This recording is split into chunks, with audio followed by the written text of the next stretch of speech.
Hello, it's me, your close personal friend, youtube.com/mootroidXproductions. Join me as I turn this pile of junk into a disgusting, horrible hell beast.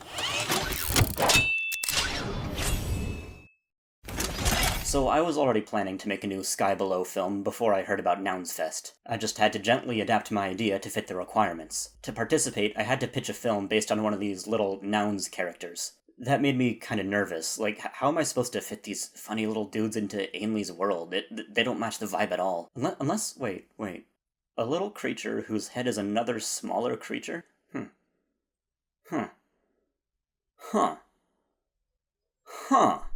Okay. Now that I can work with. An arachnid crustacean anglerfish monster. Disgusting. I love it. Pro tip for designing monsters. Wait until about 2 a.m., then turn off every single light except for one, and think to yourself, what is the absolute worst thing that could scuttle across the floor right now? Imagine this. You're exploring a tunnel by lantern light. You hear a noise. You look down an offshoot and see a pale silhouette of what looks like a friendly creature. You smile and wave. And you come closer. Part of being an animator/fabricator is that you accumulate vast piles of bits. You hoard interesting shapes like a dragon. I bought this Star War at a convention a year or two ago because I really like those awful jaws. That'll be the main body, but the spring-loaded play function isn't conducive to stop motion. Okay, let's gut and clean this fish. Okay, so I've cut off the Star Wars fish's legs, but I don't know exactly how I want to, cut the rest of this thing open. Because there's no screws anywhere, there's no easy access points.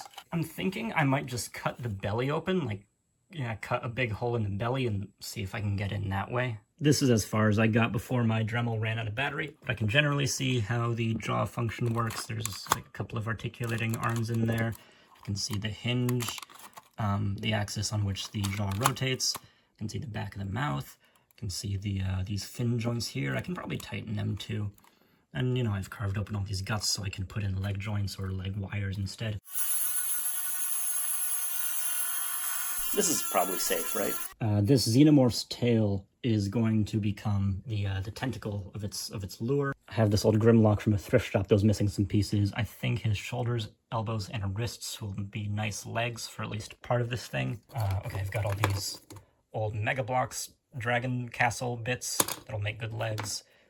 Some Final Faction stuff, more legs. So once I cut the jaw off the Star War, I had to replace the springy function with regular friction joints. I decided to use these Bionicle joints because I love Bionicle more than life itself, and also they're cheap and plentiful. Next, I picked out some well-articulated limbs for his legs. Transformers fans, I'm sorry I mangled Grimlock and Cheetor for his forelegs. Alien fans, I'm sorry I mangled the Razorclaw Xenomorph for his hind legs and his lure.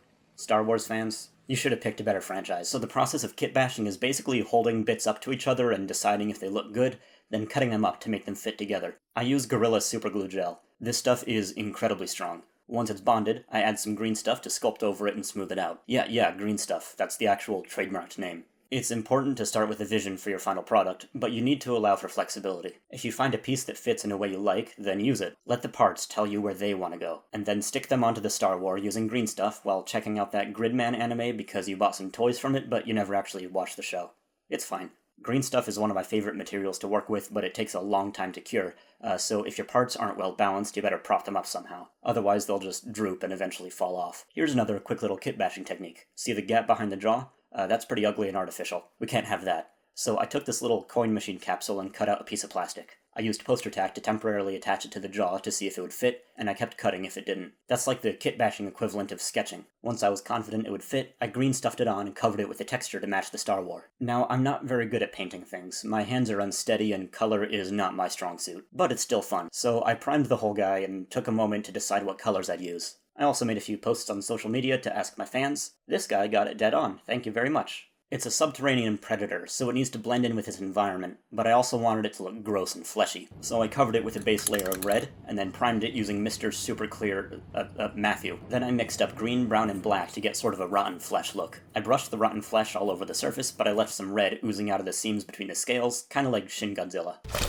I also gave it a pale, meaty underbelly, and made the lure a gross pinkish off-white so it would show up better in the darkness, like an anglerfish. Finally, I added a nice gloss varnish to its mouth to make it look all gross and wet. Remember, when it comes to puppets, the wetter, the better. So I'm gonna call that finished. Still need a name for this thing. Shalom, Metro Nui! Octo-Lurker, Tunnel Ghost, Direjaw. I don't know. Thank you so much, Nounsfest, for accepting my pitch.